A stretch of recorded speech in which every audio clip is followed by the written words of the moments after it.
To इन्फोनगेट्स guys. तो ये हमारा पहला लेक्चर है एडोब इलस्ट्रेटर सॉफ्टवेयर का। तो इस लेक्चर में हम बात करेंगे वर्क स्पेस के बारे में। तो फर्स्ट ऑफ ऑल मैं पूछना चाहता हूँ आपसे कि वर्क स्पेस होती क्या है। तो वर्क स्पेस वो जगह होती है, नाम से वर्क और स्पेस मतलब जिस जगह पे हम काम कर रहे हैं। तो अब जहाँ पे मैं काम कर रहा हूँ मेरे को चाहिए अच्छा एनवायरनमेंट, कंफर्टेबल एनवायरनमेंट कि जैसा मैं चाहूँ वैसा हो, कि काम करने में आसानी हो। तो वर्क स्पेस का मतलब भी यही है एडोब इलस्ट्रेटर में, हमें अपने लिए एक ऐसी वर्क स्पेस क्रिएट करनी है जिसमें हमें ईजी हो, मतलब काम करने में कंफर्टेबल फील हो, कि जो टूल हमें चाहिए हमें पता है कि कहाँ पड़ा है। तो इसके लिए हमें वर्क स्पेस की नॉलेज होनी चाहिए। अगर हमें वर्क स्पेस की नॉलेज नहीं है तो प्रॉब्लम ये आएगी कि जैसे मेरे को अगर पेंटिंग करनी है तो मेरे को पता ही नहीं होगा कि पेंटिंग टूल्स पड़े कहाँ पे हैं। तो अगर मेरे को नॉलेज है पेंटिंग टूल्स की कहाँ पड़े हैं, वर्क स्पेस की नॉलेज है, तो मेरी जो इलस्ट्रेशन है, जो भी मैं बना रहा हूँ डिज़ाइन, वो बहुत जल्दी बन जाएगा। तो शुरू करते हैं अब वर्क स्पेस के बारे में पढ़ना। तो सबसे पहले तो वर्क स्पेस में हमारा आता है टूल बॉक्स पैनल। तो ये हमारा टूल बॉक्स पैनल है। अब टूल बॉक्स पैनल में नाम से ही टूल्स, यहाँ पे टूल्स हैं। यहाँ पे हमारा एंकर पॉइंट टूल या डायरेक्ट सिलेक्शन टूल, यहाँ पे lasso tool, pen tool, text tool, rectangle. तो इन सारे टूल्स के बारे में हम पढ़ेंगे अभी आप लोग भूल जाओ उनको। तो ये हमारे टूल्स हैं सारे। तो इस ये जहाँ पे हमारे टूल्स पड़े होते हैं ये होता है टूल बॉक्स पैनल। अब टूल बॉक्स पैनल में यहाँ पे दो स्क्वायर्स हैं, एक वाइट स्क्वायर एक ब्लैक स्क्वायर। एक होता है फिल और एक होता है स्ट्रोक। तो फिल हमारा होता है कोई भी शेप के अंदर का कलर, और स्ट्रोक होता है बॉर्डर। बॉर्डर को हम स्ट्रोक कहते हैं, सिंपल। तो इसके बारे में थोड़ा डिटेल में पढ़ेंगे जब, मतलब हर चीज़ का अलग लेक्चर आएगा, कि शेप टूल्स का अलग लेक्चर, टेक्स्ट टूल का अलग लेक्चर, और फिल और कलर का अलग लेक्चर, बाकी स्ट्रोक का अलग लेक्चर। तो ये सब कुछ आएगा। तो अभी हमें बस नॉलेज चाहिए कि इन पैनल्स को कहते क्या हैं और इनमें क्या क्या होता है। तो ये है हमारा टूल बॉक्स पैनल। अब अगला हमारे पास आता है एक स्टेटस बार पैनल। तो स्टेटस बार पैनल यहाँ पे लोकेटेड है। अब यहाँ पे एक परसेंटेज लिखी आ रही है। अब इस परसेंटेज का मतलब ये है कि कितना हमने जूम इन और जूम आउट कर रखा है। अब मैं जैसे जूम इन कर गया इतना, तो परसेंटेज इंक्रीज़ हो गई। जूम आउट कर रहूँगा, अब जूम आउट करते हैं तो परसेंटेज डिक्रीज़ हो गई, सिंपल। अब अगर मैं यहाँ पे जाऊँ और क्लिक कर दूँ, एरो पे क्लिक करूँ और प्रेस करूँ फिट ऑन स्क्रीन, तो अब हमारा जो आर्ट बोर्ड है, वाइट कलर की शीट है जिस पे हम काम करते हैं, ये मेरी स्क्रीन पे बिल्कुल परफेक्टली फिट हो गया है। परफेक्टली फिट होने का मतलब मेरे को चारों कॉर्नर्स दिख रहे हैं। Corner number 1, corner number 2, corner number 3 and corner number 4, मतलब हमें चारों कॉर्नर्स दिख रहे हैं। तो यही होता है हमारा स्टेटस बार पैनल। तो अगला स्टेटस बार पैनल का पार्ट है ये नंबर, ये है आर्ट बोर्ड नेविगेटर। अब आर्ट बोर्ड नेविगेटर क्या करता है, अभी हमारी स्क्रीन पे एक ही आर्ट बोर्ड है। अब अगर मैं एक और आर्ट बोर्ड बना दूँ Shift+O दबा के, इस लेक्चर में आपको बस देखना, आपने करना कुछ नहीं है। आपका प्रैक्टिकल शुरू होगा अगले लेक्चर से। आर्ट बोर्ड सिलेक्शन टूल हम बनाएंगे, ये यहाँ पे प्लेस होता है टूल बॉक्स पैनल में। अब मैं एक और आर्ट बोर्ड बना देता हूँ। ये बन गया मेरा एक आर्ट बोर्ड। अब मैं V दबा रहा हूँ सिलेक्शन टूल के लिए। अब मेरी स्क्रीन पे हैं दो आर्ट बोर्ड्स। अब मैं सारों को दबाऊँगा, यहाँ पे 1 2, यहाँ पे 2 का मतलब सेकंड आर्ट बोर्ड, 1 का मतलब फर्स्ट आर्ट बोर्ड। अब मैं एक और आर्ट बोर्ड बना देता हूँ। Shift+O दबाया मैंने और आर्ट बोर्ड थोड़ा सा दूर बनाते हैं, यहाँ बना दिया मैंने। अब मैं V दबा रहा हूँ सिलेक्शन टूल के लिए, और अब यहाँ पे एरो पे क्लिक करते हैं। अब यहाँ पे 1 2 3, 1 का मतलब फर्स्ट आर्ट बोर्ड, 2 का मतलब सेकंड आर्ट बोर्ड, 3 का मतलब थर्ड आर्ट बोर्ड। अब मैं अगर क्लिक करूँ थर्ड पे और यहाँ पे हम फिट ऑन स्क्रीन कर देते हैं, तो ये बिल्कुल मेरे को थर्ड आर्ट बोर्ड पे ले जाएगा। तो तीनों आर्ट बोर्ड मतलब थर्ड आर्ट बोर्ड पे ले जाएगा, जिसके मेरे को चारों कॉर्नर्स विजिबल हैं क्लियरली। तो अब मैं क्लिक करता हूँ 1 पे। अब 1 पे ले गया और मेरे को 1 के चारों कॉर्नर्स क्लियरली विजिबल हैं। अब अगर मैं जूम इन कर दूँ इस पर, मैंने जूम इन कर दिया। अब यहाँ पे मेरा नंबर 1 डला हुआ है, और अब मैं अगर दबाऊँ फिट ऑन स्क्रीन, तो मेरे को ये नंबर 1 आर्ट बोर्ड के चारों कॉर्नर्स दिखाएगा, मतलब उसको मेरी स्क्रीन पे परफेक्टली प्लेस कर देगा, सिंपल। अब यहाँ पे 2 कर देते हैं, अब यहाँ पे 3 कर देते हैं। मतलब तो बेसिकली ये एक आर्ट बोर्ड नेविगेटर है। अब यहाँ पे एरोस बने हुए हैं, एक ये एरो और एक ये एरो। अब अगर मैं इस एरो को क्लिक कर रहा हूँ, अभी नंबर 3 है यहाँ पे। अब अगर मैं प्रीवियस एरो पे क्लिक कर रहा हूँ तो ये मेरे को नंबर 2 आर्ट बोर्ड पे ले गया। नाम से ही प्रीवियस का मतलब पहले, तो अब मैं एक और आरो पे क्लिक कर रहा हूँ। अब ये ले आया नंबर 1 आर्टबोर्ड पे, यहाँ पे नंबर 2, नंबर 3, सिंपल। तो अभी यहाँ पे लिखा है सिलेक्शन, ऐसा क्यों है? कुछ भी लिखा हो सकता था। सिलेक्शन इसलिए लिखा है क्योंकि जो मेरा कर्सर है ब्लैक कलर का, उसको हम कहते हैं सिलेक्शन टूल। सिलेक्शन टूल यानी वो टूल जो हर चीज़ सिलेक्ट करता है। इसके बारे में भी हम अलग से लेक्चर में पढ़ेंगे। तो बेसिकली यहाँ पे वही लिखा आएगा जो टूल हमारे हाथ में होगा। जैसे मैं रेक्टेंगल, यहाँ पे रेक्टेंगल दिख रहा है, रेक्टेंगल टूल मैंने चूज़ करा। अब यहाँ पे रेक्टेंगल लिखा गया।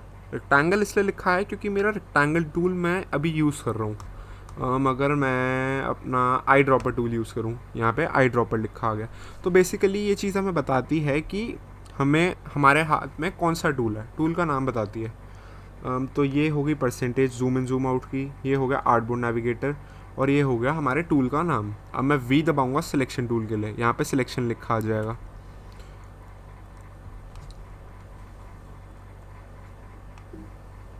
अब मैं वी दबाऊंगा सिलेक्शन टूल के लिए और यहाँ पे सिलेक्शन लिखा आ गया। तो ये हो गया हमारा स्टेटस बार पैनल और ये हो गया हमारा टूल बॉक्स पैनल। अब अगला हमारे पास आता है मेन्यू बार। तो मेन्यू बार में हमारे पास है एक file, edit, object, type, select, effect, view, window, help, blah blah blah. तो ये सब चीज़ें हैं। तो अब ये मेन्यू बार पैनल तो हर चीज़ में होता है, कोई भी सॉफ्टवेयर आप पेंट यूज़ कर लो उसमें भी मिलेगा। फाइल पे क्लिक करा, यहाँ पे न्यू का ऑप्शन, न्यू का मतलब नया आर्टबोर्ड, नई स्क्रीन, नई फाइल, और ओपन का मतलब हमने कोई पुरानी फाइल सेव कर रखी है, तो इन सब का हम यूज़ करेंगे। अब यहाँ पे एक प्लेस है। प्लेस का मतलब हम कोई भी चीज़ को इंपोर्ट कर सकते हैं हमारे कंप्यूटर में से, कि मतलब कोई भी फ़ोटो आपको एडिट करनी है या फिर कोई भी फाइल आपको ट्रेस करनी है, तो प्लेस दबा के आप उसको अपनी एडोब इलस्ट्रेटर सॉफ्टवेयर में प्लेस कर सकते हैं। अब एडिट का मतलब यहाँ पे undo, redo, paste, copy, cut, ये सारे ऑप्शंस हैं, इन सब के बारे में हम डिटेल में पढ़ेंगे। Object, type, effect. अब इफ़ेक्ट में हमारे बहुत सारे इफ़ेक्ट्स होते हैं, 3D, ग्लो, एक्सट्रूड, कुछ भी, बहुत सारी चीज़ें। टेक्सचर चेंज कर सकते हैं हम, बहुत कुछ कर सकते हैं, तो इस सब के बारे में हम पढ़ेंगे। अब अगला ये हमारा मेन्यू बार पैनल है। तो ये बस एक बेसिक आपको मैं बता रहा हूँ, नॉलेज दे रहा हूँ कि कहते क्या हैं इन पैनल्स को और इनमें क्या क्या प्लेस होता है। इन सब के बारे में हम पढ़ेंगे, इनको यूज़ करेंगे थ्रू आउट द ट्यूटोरियल। तो अगला हमारे पास आता है कंट्रोल पैनल। तो ये हमारा कंट्रोल पैनल है। अब कंट्रोल पैनल में हमारा है, पहले तो 2 बॉक्सेस हैं यहाँ पे, एक लेफ़्ट वाला, एक राइट वाला, विद एरोस। लेफ़्ट एरो का, अब लेफ़्ट वाले बॉक्स का मतलब है फिल का कलर जो रेक्टेंगल के अंदर होगा। अब मैं आपको एक रेक्टेंगल बना के दिखाता हूँ। ये मैंने एक रेक्टेंगल बना लिया। अभी इसका स्ट्रोक है 0। स्ट्रोक यहाँ से इंक्रीज होगा। स्ट्रोक मतलब बॉर्डर, बॉर्डर का वेट। इसको मैं कर लेता हूँ 9। तो कंट्रोल पैनल में हमारा ये स्ट्रोक है। स्ट्रोक से हमने इंक्रीज़ करा स्ट्रोक वेट और डिक्रीज़ करा जो हमें चाहिए। तो अब मैं अपनी शेप को पहले सिलेक्ट कर लेता हूँ। अब मैंने इसका कलर चेंज करना है। ये मैंने रेड कर दिया, ब्लू कर दिया, ग्रीन, रेड, पीच। और राइट वाला जो बॉक्स है वो हमारा बॉर्डर का कलर चेंज करने के लिए है, यानी ये मैंने चेंज करा, लेट्स मेक इट ब्लू। तो ये मेरे बॉर्डर का कलर ब्लू हो गया। अब अगला हमारे पास आता है यूनिफॉर्म और 0.3। अब यहाँ पे यूनिफॉर्म इसलिए लिखा है क्योंकि ये वेरिएबल विड्थ प्रोफाइल है और ये 0.3 राउंड ब्रश डेफिनेशन है। तो इनके बारे में भी हम पढ़ेंगे। मतलब जैसे कि अगर मैंने पेन टूल से अपनी एक लाइन बना दी, अब मैं वी दबा रहा हूँ सिलेक्शन टूल के लिए। अभी आपने ये सब कुछ नहीं करना, आपने बस देखना है अभी इस लेक्चर में। तो मैंने अभी एक लाइन बनाई पेन टूल से। अब यहाँ पे वेरिएबल विड्थ प्रोफाइल में जाके हमारे पास बहुत सारे ऑप्शंस हैं। अब मैंने ये ऑप्शन पे क्लिक कर दिया। तो इस ऑप्शन पे क्लिक करते ही आप देखो कि मतलब विड्थ प्रोफाइल या डिज़ाइन सा बन गया थोड़ा मेरी लाइन का।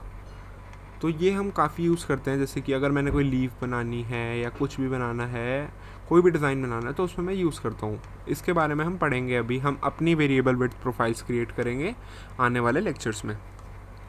अब यहाँ पे है 0.3 राउंड। 0.3 राउंड मतलब ब्रश डेफिनेशन। ब्रश डेफिनेशन का मतलब है कि हमारा जैसे अगर कोई पेन है या अगर हम पेन यूज़ कर रहे हैं तो पेन की निब कितनी मोटी है या फिर कैसी है। अब ये चारकोल में है हमारे पेन की निब। मैंने इसको सिलेक्ट करा अपनी शेप को और इसमें मैं डाल देता हूँ चारकोल। अब ये चारकोल सी बन गई निब। तो ये भी काफ़ी इफेक्ट्स में यूज़ आती है। हम इसमें ग्रेडियंट्स डाल सकते हैं, बहुत सारी चीज़ें डाल सकते हैं ताकि हमारी इलस्ट्रेशन बहुत ब्यूटीफुल लगे। अब अगला हमारे पास आता है ओपेसिटी। अगर मैं ओपेसिटी को डिक्रीज़ कर दूं तो इसकी ओपेसिटी थोड़ी कम हो गई, अगर इंक्रीज़ कर देंगे तो ओपेसिटी बढ़ जाएगी। तो ओपेसिटी का बस यही काम होता है। इसको भी हम काफ़ी चीज़ों में यूज़ करते हैं। ओपेसिटी का यूज़ ट्रेसिंग में होता है और बहुत चीज़ों में होता है। अब अगला हमारे पास आता है पैनल डॉक। तो पैनल डॉक में हमारे पास काफ़ी ऑप्शंस हैं, जैसे कि asset export, stroke, layers, brushes, बहुत सारी चीज़ें। तो इन सब का हम यूज़ करेंगे। सारे बेसिकली टूल्स हैं मेन मतलब इन टूल्स का बहुत काम होता है। जैसे स्वैचेस में कलर्स होते हैं, कलर्स में अलग अलग कलर्स होंगे, यहाँ पे gradients panel, colour guide, brushes. तो इस सब के बारे में हमने पढ़ना है अब आने वाले लेक्चर्स में। तो अभी आपको जानना इतना है कि ये होता है पैनल डॉक। और अगर हमें कोई टूल ऐड करना है अपने पैनल डॉक में, तो हम जैसे कि मेरे को चाहिए कोई टूल, जैसे नेविगेटर। अभी नेविगेटर मेरी स्क्रीन पे अवेलेबल नहीं है। तो नेविगेटर के लिए मैंने करना क्या, मैंने अपनी विंडो पे क्लिक करना है और जाना है नेविगेटर में। यहाँ पे नेविगेटर, तो नेविगेटर आ गया। और कोई टूल चाहिए, अगर मेरे को चाहिए अपीयरेंस, यहाँ अपीयरेंस का टूल आ गया। अगर मेरे को चाहिए इमेज ट्रेस, यहाँ पे ट्रेसिंग टूल्स आ गए। तो विंडो जो हमारा मेन्यू बार पैनल में है, ये हमें टूल्स देता है जो हमें चाहिए यूज़ करने के लिए, काम करने के लिए। जैसे अब यहाँ पे हम देखते हैं नेविगेटर में यहाँ पे दिख रहे हैं हमें 2 एरो। अब ये 2 एरो सारे टूल्स में, यहाँ भी हैं, यहाँ भी है इमेज ट्रेस में, और नेविगेटर में भी हैं। अगर मैं ब्रश टूल क्लिक करूँ, यहाँ भी एरो है। इसको हम, अगर मैं एरो पे क्लिक करता हूँ, जैसे मैंने यहाँ क्लिक करा, तो ये पैनल क्लोज हो जाएगा। ये भी क्लोज हो गया, ये भी क्लोज हो गया, और ये भी क्लोज हो गया। तो मेरे पैनल्स क्लोज हो गए। अब मैं इन पैनल्स को मूव कर सकता हूँ जहाँ पे भी मैं चाहता हूँ। मैंने इसको यहाँ कर दिया, यहाँ कर दिया, यहाँ कर दिया, कहीं भी कर दिया स्क्रीन पे, जहाँ पे भी मेरे को चाहिए। जैसे यहाँ पे हमें कुछ लाइंस दिख रही हैं ऊपर, तो उस लाइन पे हमें क्लिक करना है और ड्रैग करना है अपनी स्क्रीन पे क्लिक करते हुए। अब अगर मेरे को अपने ये टूल्स चाहिए पैनल डॉक में, तो मैं इसको बस ड्रैग कर दूंगा सिंपली और यहाँ पे प्लेस कर दूंगा। अब इसको भी ड्रैग कर देंगे और प्लेस कर देंगे, इसको भी ड्रैग कर देंगे और प्लेस कर देंगे, सिंपल। अब अगर मेरे को कोई टूल हटाना है, अब मेरे को जैसे ब्रश टूल नहीं चाहिए, या फिर कहते हैं कि मेरे को ये पहला वाला टूल नहीं चाहिए एसेट का, तो मैं इस टूल को बस बाहर ड्रैग करूँगा, ये 2 एरोस पे क्लिक करूँगा और क्रॉस, टूल गायब। अब अगर मेरे को ये टूल वापस चाहिए, तो विंडो में जाओ, अब यहाँ पे आपको वही टूल मिल जाएगा, एसेट एक्सपोर्ट। तो हमारा ये टूल वापस आ गया। अब इसको क्लोज कर देते हैं। अभी मेरे को ये टूल की कोई नीड नहीं है, तो मैं क्रॉस कर रहा हूँ इसको भी क्रॉस कर देते हैं अभी। तो ये था हमारा पैनल डॉक। तो अभी हमने देखा कि पैनल डॉक में कैसे हम टूल्स को ऐड करते हैं और डिलीट करते हैं। अब अगर मेरे को पैनल डॉक में पोजीशन चेंज करनी है, जैसे कि इसको मेरे को यहाँ डालना है, तो ये इधर आ गया, या फिर निकाल दिया मैंने। अब मैं इसको इधर भी ऐसे भी प्लेस कर सकता हूँ, अलग से पैनल बन गया। अब मेरे पास 2 पैनल डॉक्स हैं, एक ये लाइन और एक ये लाइन। अब इसको ओपन करते हैं। अब एक और ऑप्शन आता है हमारे पास कि हम इसको इधर प्लेस कर सकते हैं। तो हम कहीं भी प्लेस कर सकते हैं जैसे हमें कंफर्टेबल लगे। तो वर्क स्पेस का ये मतलब है, अपने टूल्स को हमें ऐसे प्लेस करना है जैसे हम कंफर्टेबल हैं। अगर मैं ब्रश टूल का ज़्यादा यूज़ कर रहा हूँ, तो मेरे को ब्रश टूल ऐसी जगह पे रखना है जहाँ पे मेरे को हमेशा दिखता रहे, जहाँ पे मैं उसको आराम से निकाल सकूँ, ईजिली यूज़ कर सकूँ। तो अब अगर मैं पेंटिंग कर रहा हूँ, तो मेरे को बहुत सारे पेंटिंग टूल्स है। यहाँ एडोब इलस्ट्रेटर में बहुत सारे पेंटिंग टूल्स है, brushes, swatches, colour guide, gradient, बहुत सारे हैं, कलर पैलेट्स, बहुत सारे हैं। तो उससे बढ़िया हमारे पास आता है एक वर्क स्पेस सिलेक्टर। तो वर्क स्पेस सिलेक्टर बहुत इंपॉर्टेंट टूल है, मतलब इंपॉर्टेंट तो नहीं बट बहुत ईजी बना देता है हमारे काम को। हम वर्क स्पेस सिलेक्टर यहाँ पे है, ये ऊपर एसेंशियल क्लासिक्स लिखा आ रहा है। अगर मैं इस एरो पे क्लिक करूँ, यहाँ पे कुछ ऑप्शंस आ गए, automation, essential, layout, painting, etcetera. अब अगर मेरे को पेंटिंग करनी है, तो मैं क्लिक करता हूँ पेंटिंग पे। तो पेंटिंग पे जैसे ही मैंने क्लिक करा, सारे पेंटिंग टूल्स मेरे सामने आ गए, colour, swatches, colour guide, brushes, layers, etcetera, सारे कलर टूल्स। और यहाँ पे भी लेफ्ट साइड पे भी हम देख सकते हैं टूल बॉक्स पैनल में सिर्फ वही टूल्स रह गए जो कलरिंग के लिए, पेंटिंग के लिए यूज़फुल हैं। तो अगर वर्क स्पेस सिलेक्टर ना होता, तो पहले मेरे को विंडो में जाना पड़ता, विंडो से सारे टूल्स को सिलेक्ट करना पड़ता, सारे टूल्स को प्लेस करना पड़ता। बट वर्क स्पेस सिलेक्टर ने मेरे लिए ईजी कर दिया, मेरे को मतलब वर्क स्पेस सिलेक्टर ने मेरे लिए ईजी कर दिया। तो अगर वर्क स्पेस सिलेक्टर ना होता तो मेरे को विंडो में जाना पड़ता, सारे पेंटिंग टूल्स को ढूंढना पड़ता और एक जगह पे प्लेस करना पड़ता, या फिर मतलब बहुत हौच पौच हो जाता। तो उसको प्रिवेंट करने के लिए हम यूज़ करते हैं वर्क स्पेस सिलेक्टर को, जिससे हम एक बटन क्लिक करते हैं और हमारा सारे पेंटिंग टूल सामने। अब अगर मेरे को करनी है ट्रेसिंग, तो ट्रेसिंग में भी यही है, बहुत सारे ट्रेसिंग टूल्स हैं हमारे पास एडोब इलस्ट्रेटर में। तो अब मैं सारे टूल्स को ढूंढूंगा, विंडो में जाऊंगा, ट्रेसिंग टूल्स देखूंगा, उससे बढ़िया वर्क स्पेस सिलेक्टर में जाऊंगा और चूज़ कर लूँगा ट्रेसिंग। मैंने ट्रेसिंग चूज़ किया। अब यहाँ पे सारे ट्रेसिंग टूल्स आ गए जो भी अवेलेबल हैं एडोब इलस्ट्रेटर सॉफ्टवेयर में, जैसे image trace, libraries, properties, strokes, gradient, appearance, सब कुछ आ गया।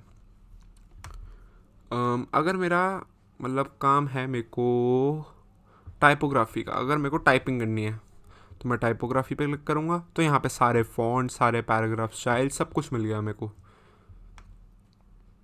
तो हमें इतना याद रखना है कि मतलब कंपलसरी नहीं है कि अगर हम कोई भी काम कर रहे हैं, अगर हमारा मोटिव है टाइपिंग, पेंटिंग या फिर ट्रेसिंग, तो हम वर्क स्पेस सिलेक्टर से सिलेक्ट कर लेंगे पेंटिंग, ट्रेसिंग या टाइपिंग को, ताकि हमें सारे टूल्स एक बार में मिल जाए, हमें ढूंढने की ज़रूरत ना पड़े। तो वर्क स्पेस सिलेक्टर का बस यही काम है। तो भी आने वाले लेक्चर्स में मैं आपसे रिक्वेस्ट करता हूँ कि आप एसेंशियल क्लासिक पे क्लिक करें। एसेंशियल क्लासिक खोल लेते हैं अपने वर्क स्पेस में। अब एसेंशियल क्लासिक में सारे एसेंशियल टूल्स हैं जो हमें चाहिए। अब आपकी और मेरी स्क्रीन्स पे हो सकता है डिफरेंट टूल्स हुए, तो अगर कुछ होएगा डिफरेंट तो मैं आपको बता दूंगा। तो गाइस इस लेक्चर में इतना ही था। आई होप आपको वीडियो में जो मैंने पढ़ाया सब कुछ समझ आया हो। इस लेक्चर में हमने सिर्फ पैनल्स के बारे में पढ़ा है, पैनल्स को क्या कहते हैं। आने वाले लेक्चर्स में हम इन पैनल्स को डिटेल्स में पढ़ेंगे, जैसे कि हर पैनल के हर टूल के बारे में हम पढ़ेंगे कि जैसे रेक्टेंगल टूल क्या करता है, पेन टूल क्या करता है, एक्सेट्रा। तो अगर आपको कोई डाउट है तो आप कमेंट कर सकते हैं नीचे और मैं आपका रिप्लाई कर दूंगा। और आप हमारे इंस्टाग्राम हैंडल पे भी जाइए, वहाँ पे मैं फॉलो कीजिए, उधर भी आप मेरे को डाउट मैसेज कर सकते हैं, मैं रिप्लाई कर दूंगा। Thank you guys.